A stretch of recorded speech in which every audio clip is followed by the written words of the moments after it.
Welcome to the Everyday Awesome Project, where we bring you inspirational stories and game-changing strategies to live your most awesome life. Hey, superstars, welcome back. Polly here, and no Samantha Pruitt, but she will be back with us next week. I'm excited to share with you in the meantime this topic that is very timely. Something occurred yesterday that was like, I gotta share about this, right? So, calling this Stop Self-Sabotaging, right? Why your brain is wired to keep you average. Not necessarily a topic that we all want to hear, but we all do want to stop sabotaging ourselves and like what gets in the way of us having the things that we want, doing the things that we want, having the life that we want, right? And it's this damn mind of ours. So, as a habit and success coach, I really think that this is a timely topic, especially as this is coming out, late January. And, I had the honor of seeing, lots of new faces in the gym at the beginning of the month. But sometimes that kind of tapers off. As we know, there's that slump, New Year's resolutions and things. It's like, why can't we get ourselves to do the things that we say that we want, right?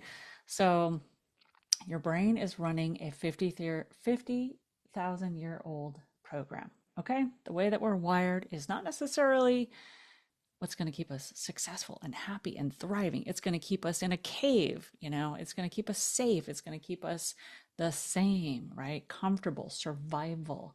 So we got to overcome some of this wiring, baby. We got to do it. So your brain is a 2-pound energy miser. It's like conserve, conserve, conserve.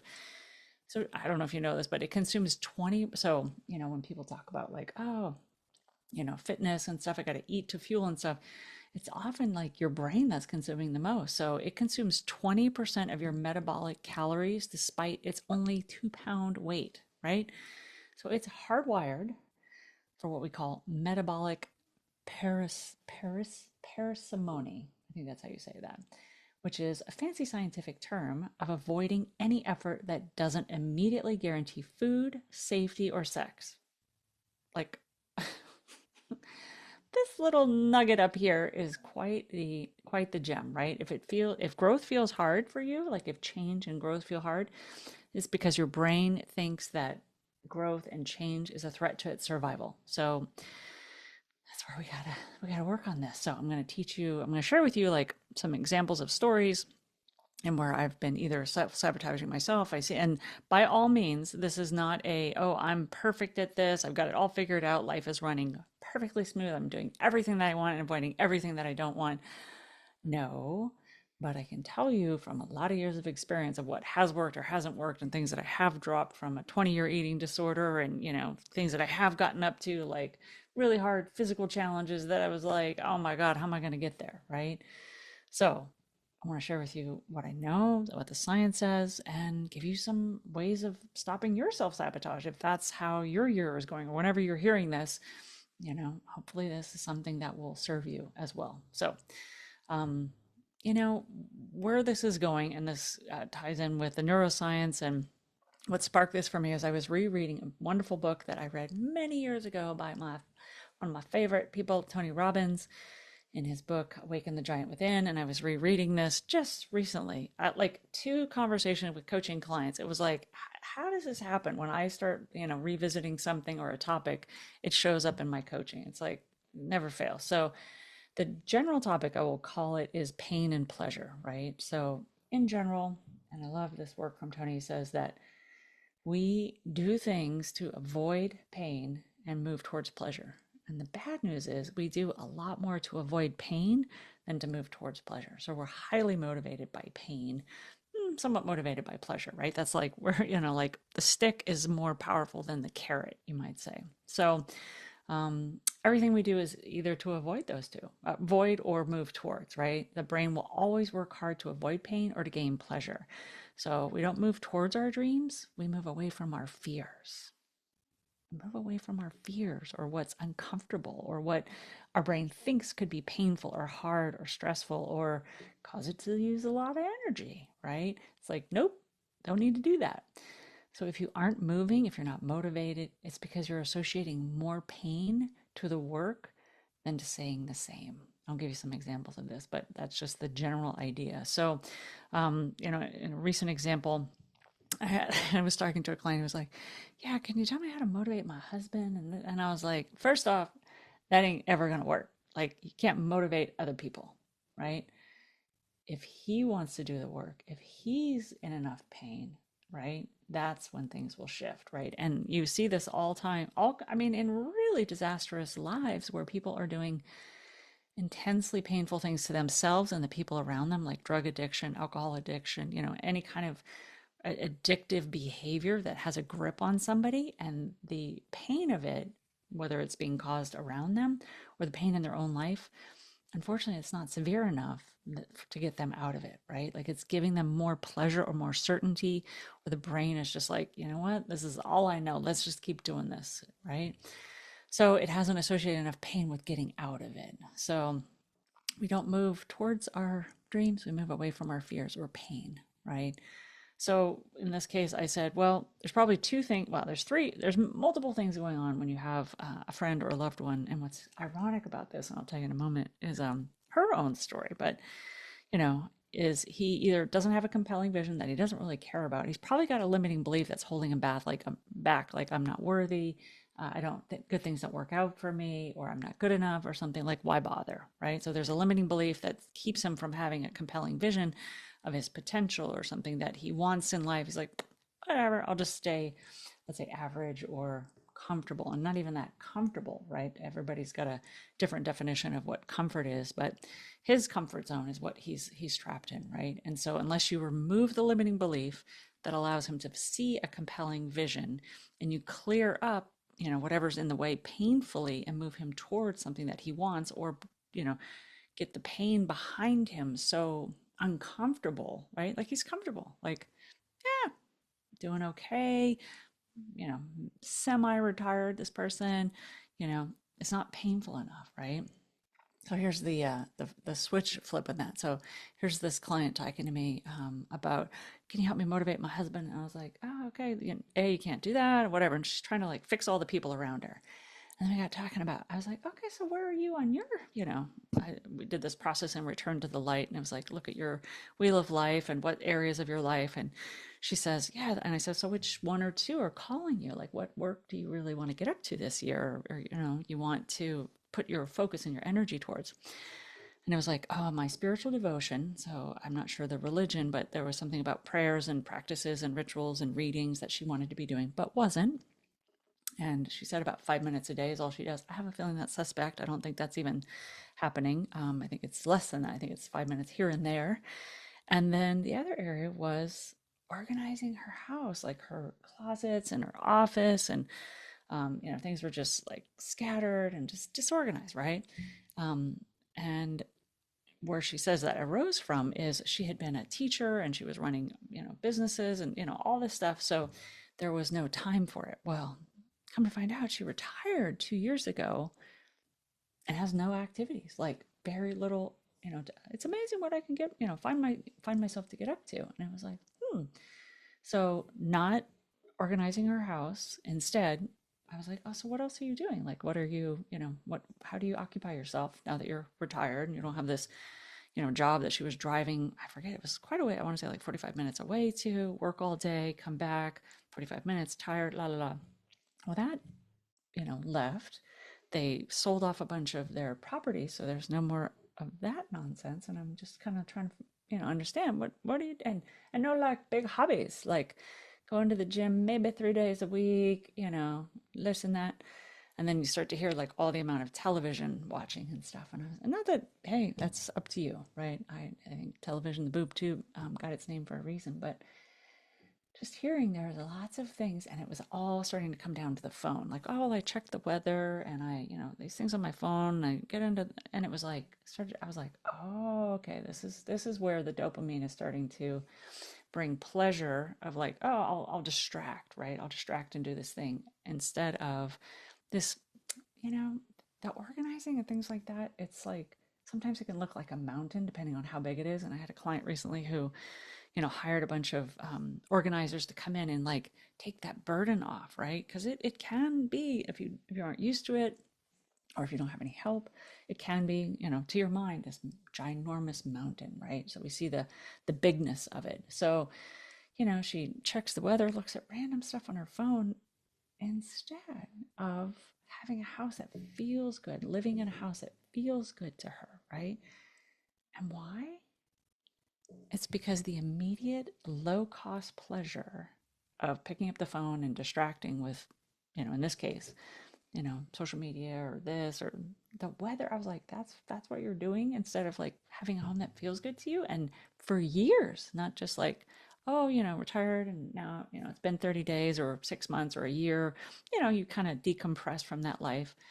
But now it's just like still not happening, right? And so that was interesting that looking externally at the motivations or the people in her life that weren't motivated, and yet right beneath her wings or right in front of her was an opportunity for her own lack of self-motivation or self-sabotaging, what she said she wanted to get up to. So you know her brain, yeah, it's not distracted, it's self-medicating, right? It's choosing those little tiny pleasures of screen time over the uncertain, like effort, right? The pleasure of a clean home, but the road to get there, right? Or the pleasure of a connected soul from her devotions and the things that she says she wants, or the pain of like sitting down and actually doing it, right? Like to be in silence. And I think it's because we don't associate enough pleasure to what you can have, right? Like people who go to the gym for short term, they don't learn to associate enough pleasure with it. So I'll give you a couple examples. So number one, I, get up quite early in the morning and I do a morning ritual, and it includes meditation and, cards and anyway, all this little routine that I have that really feeds my soul, feeds my energy, gives me, the state, the energetic state, the emotional state that I want to go into my day. And yeah, there's a little sacrifices to that. I get up quite early, so I go to bed earlier, right? So I have been doing it long enough that I would not miss it, right? I would miss it if I didn't do it. I would not miss it. I would not sacrifice, you know, going to bed late and miss that, right? Because I have felt and experienced over time, it's been years, probably like 10 years now or more, that I've been doing this, the beneficial effects of it, right? And it didn't happen like the first day or the second day or even maybe the 30th, but you will get glimpses into why you're doing that thing, right? So if she wants that spiritual devotional, or for me, my morning rituals, you put aside the time, you sit in that space, you give yourself that time, you have a date with yourself because it's feeding you, and over time it will grow and really serve you. In the beginning it feels like effort because you have to carve out from other things, you're not doing the distractions, all these things that your brain is doing. And the other one is exercise, right? So, or movement in whatever form that looks like for you.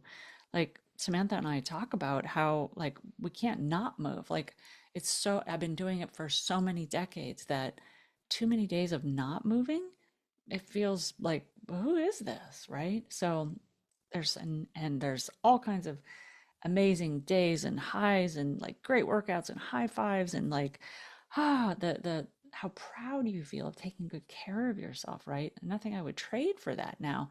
But it is like an arc of like getting into that space where instead of it feeling like a cost or a pain or an expense or a challenge, I move it into it's pleasure. It gives me energy. It makes me feel good about myself. I feel strong. I feel capable. I can do the things that I want to do in life. I have great immunity, right?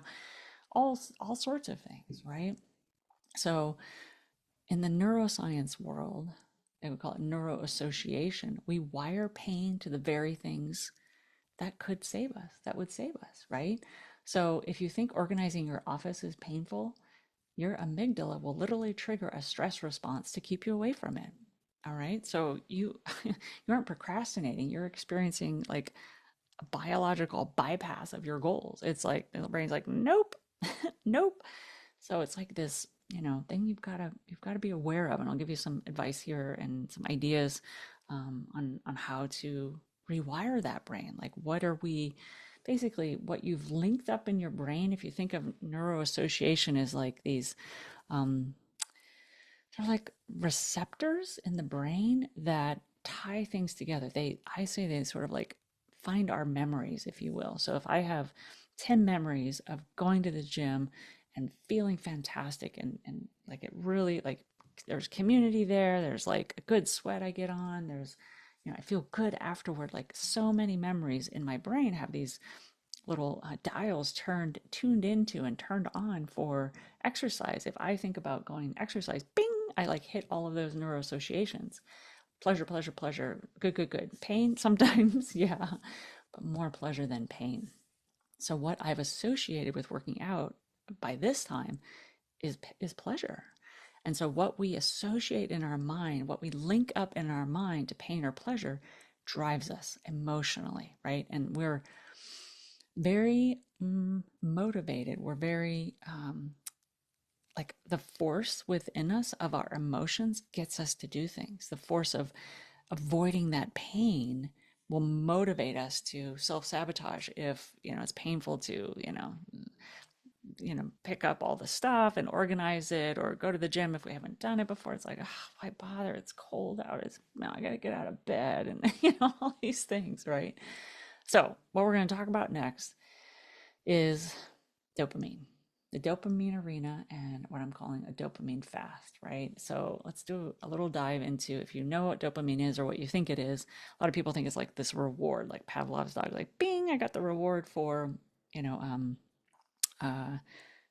Pavlov's dog, it was like ringing the bell, right? And you get a treat, you get a treat. Well, it's actually it's people think it's the molecule of pleasure, right? So like this hormone or this molecule of pleasure, but it's not. It's a molecule of anticipation and reward prediction, which is a little bit complicated, but it's the I want it molecule. It's like, oh, I want that. Oh, oh, oh, right? Like it's anticipation. It's not the I like it, or I feel good about it. It's like it's the itch, it's not the scratch. So it's what gets us to do those things. It's like, Now here's where this goes like insanely not good. The not good news is, you probably know in casinos, slot machines are those little diabolical motherfuckers, man. Tech companies, in, whether it's a slot machine or it's in your phone or these algorithms and stuff, they use something called variable ratio reinforcement. Fancy word to say it's the same logic in, the algorithms that they're doing these days as a Vegas slot machine, right?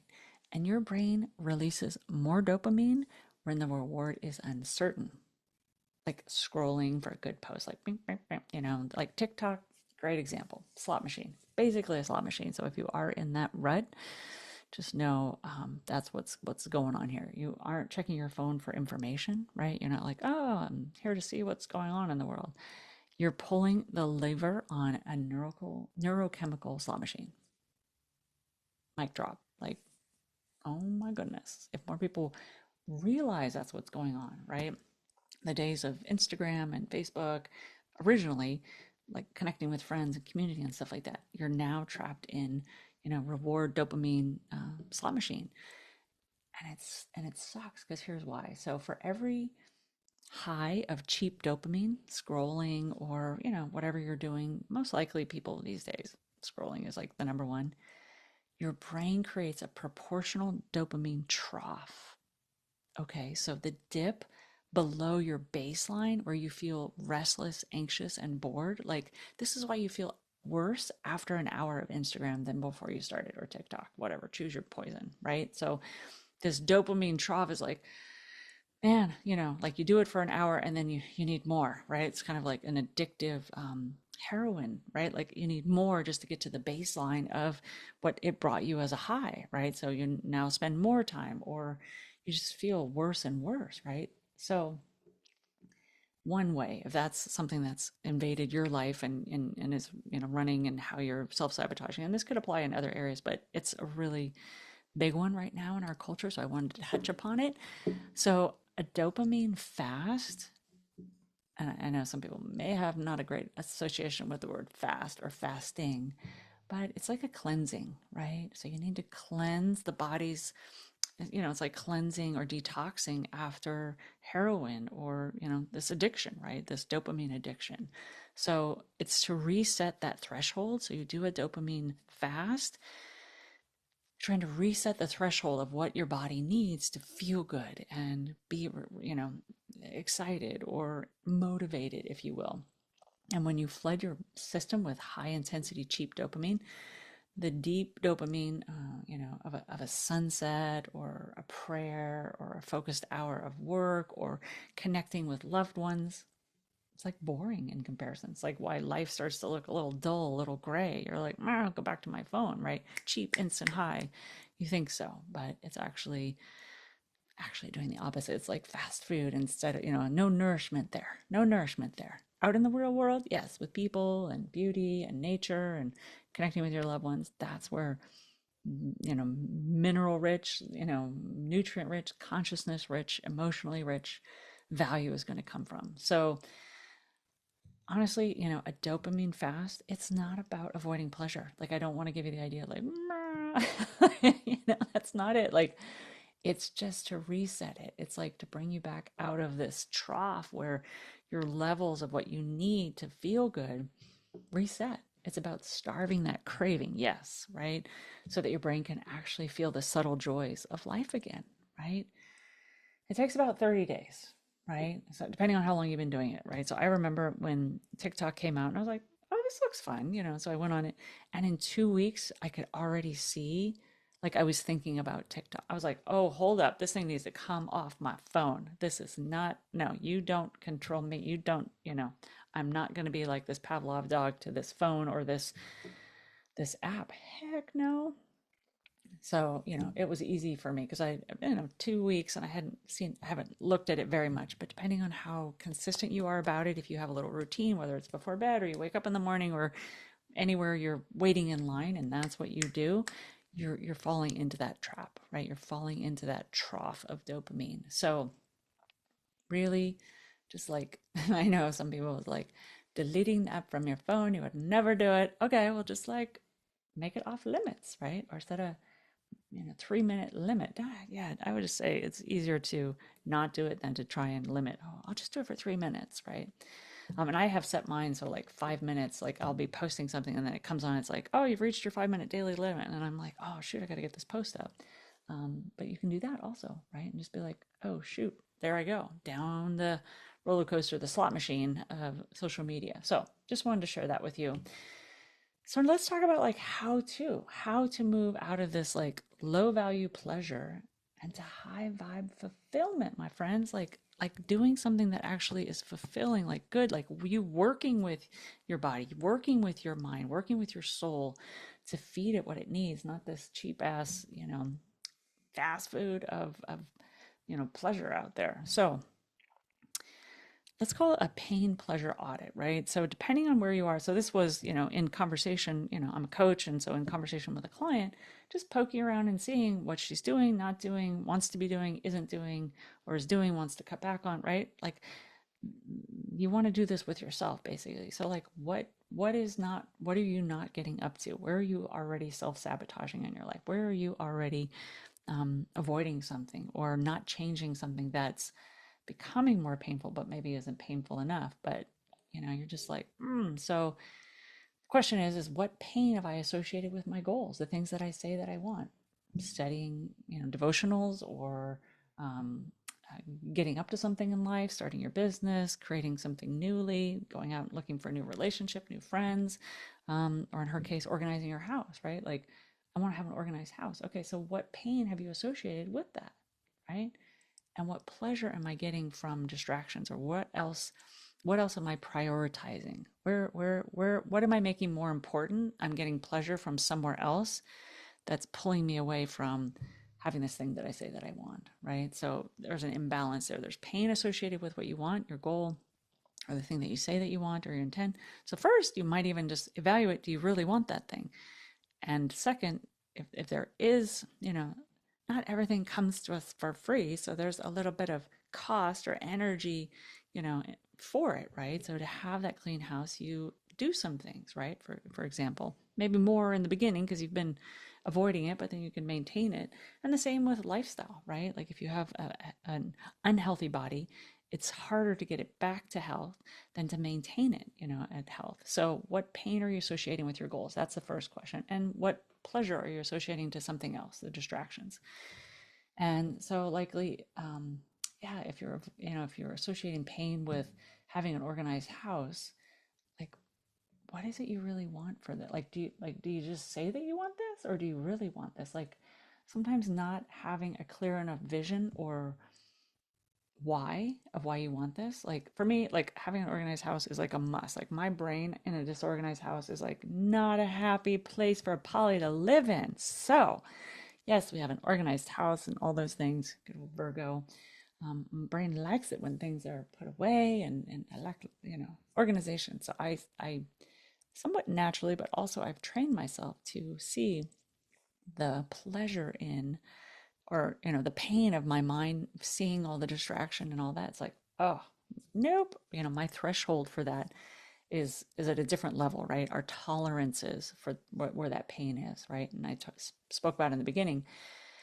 Well, I'll say one thing. So I had to share with this client, like put it in her face. I was like, your husband's not in enough pain to like have things change, very comfortable, and you're not in enough pain to do anything about this, right? So you've either got to create pain, you've got to associate higher levels of pain with not doing it to get yourself to do it. So with the next thing I want to share with you is neuroassociative conditioning. I don't know if you've heard this before. We talked about those little receptors in our brain, like these memories, the things that you've linked pain and pleasure to.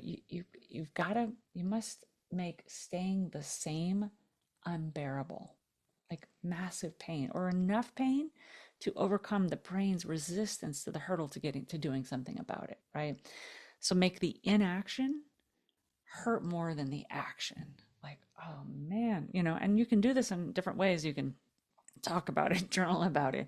Just like you can, like get leverage on yourself. That's one of these that I've done before. It's like, get myself like the impetus, right? So like it wasn't painful enough. So like for example, I had this one time, this phone call I was intending to make, but it felt painful. It was like, oh, it's going to be awkward, uncomfortable. I was putting it off. And then the leverage I got on myself is I said, okay, told my friends, my mastermind group, if I don't make this phone call, I'm going to write $100 check to an opposing political party. And I hate, like, that was painful. That was some pain, like how else was I going to get to it? Like, oh, I'll just keep not doing it. Right. But I got leverage on myself to fix, like the inaction of not doing that thing was more painful. Like having to write that check was like, wow, this is so against my values. That's what worked for me, right? But what works for you could be different. But you got to get that leverage, got to get that. Staying the same is unbearable to you, or at least motivating enough to get it started. And then you've got to, keep the rewards depending on how big of a mountain you're up to. So I just want to say one more thing about the dopamine. So there's this thing in theory with, the I think you should do like a full detox, full fast of social media, for 30 days to reset the dopamine. But at least, to help you with your baseline is like no high intensity dopamine, after a certain hour at night. I would say like by sunset, right? So like, and I don't mean that sunset in summer. I mean like 7 p.m., let's say, right? 6 p.m., 7 p.m., so that your body has an opportunity to not be wired by that. I'm a big fan though on the full detox. So just saying, like I love like cut it off. There's no questioning it. There's no like, oh, can I do 5 more minutes? It's like, nope, just don't do that thing, right? All right. So let's talk about some, concrete actionable steps that you can get up to. So these are some like being a leader in your life, self-leadership for the next 7 days. So one, this client was like checking the weather, the loophole. So like, what is your specific random ass distraction? Like identify it. Like what are you doing instead of that thing that you say that you want? And you might have to like put it all out there in front of yourself. You might be hiding it from yourself. Like I had to make it clear to her. I go, oh, so you don't have an organized house because you're checking the weather. Okay. Like, like having someone reflect it back to her was like, yeah, wow.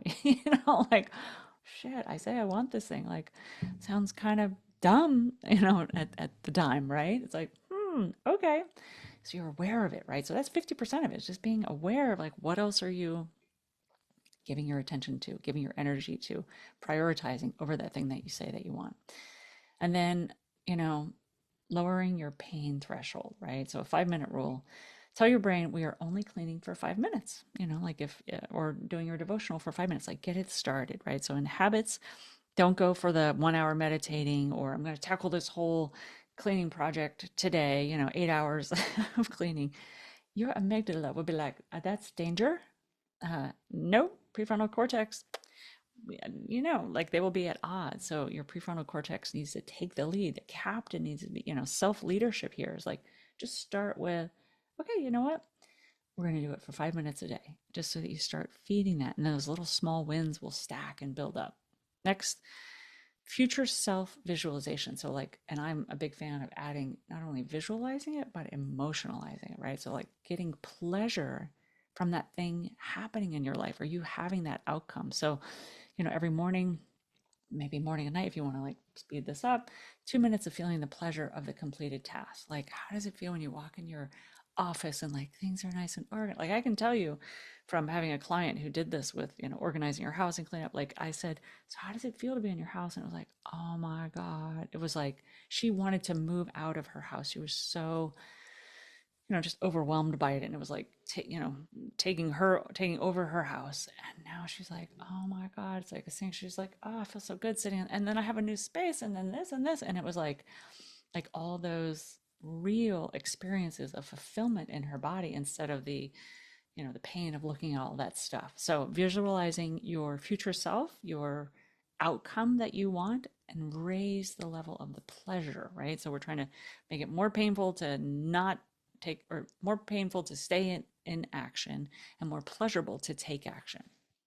And fourth, create an environment of inevitability, right? So habits love low traction, right? Like low resistance. So if you want to, you know, have a devotion every day, put the book on your pillow, right? Put the phone in another room. Stop testing your willpower and start designing your success. Start winning in your life. Start setting yourself up for success against this little noggin in your head that's going to, you know, want to take you out. That self-sabotaging, it's avoiding pain and going towards pleasure. So you've got to rewire that. So just know that you aren't a victim of your biology, like all this stuff. Like you don't have to like be at effect of your brain, right? You are the architect of your neurochemistry. Some people don't quite realize like you can get in there and rewire it. Like your beliefs are not fixed, they're only strong as you allow them to be and allow them to have, you know, continued say dominion over you, right? Take back dominion of your what's going on in your mind. Reprogram the stuff that's up there. Clean house, get it pristine. You know, put pleasure in the pleasure towards the things that you want, and increase the pain of the things, the inaction or the things that you don't want. That pain pleasure, it's so damn motivating. Like if you increase the pleasure of something that you want and simultaneously like increase the pleasure of avoid, you know, like moving away from, you will get yourself in freaking act. You will be unstoppable, right? So as I said in the beginning, avoiding pain is way more motivating than going towards pleasure. Surprise. Um, yeah, I know that one surprised me too. But look at it in your own life. Tell me if these things, you know, really resonate for you. Is that true for you? So, and I would say the one thing take away from this is you do not have to be the mercy of your mind. You are choosing things. First step is that awareness, like what in your life are like how this might be running you behind the scenes and what you can do about it. So take back dominion, self leadership, self coaching, like adjust things, like get after this because you matter. Those things that you want, those things like self sabotage does not have to be, you do not have to continue self sabotaging yourself. You know enough now from hearing this to do something about it. So not that it won't ever happen again, but at least you know what it takes to get yourself out of it. So if you are self sabotaging yourself, that ratio of pain and pleasure is out of whack.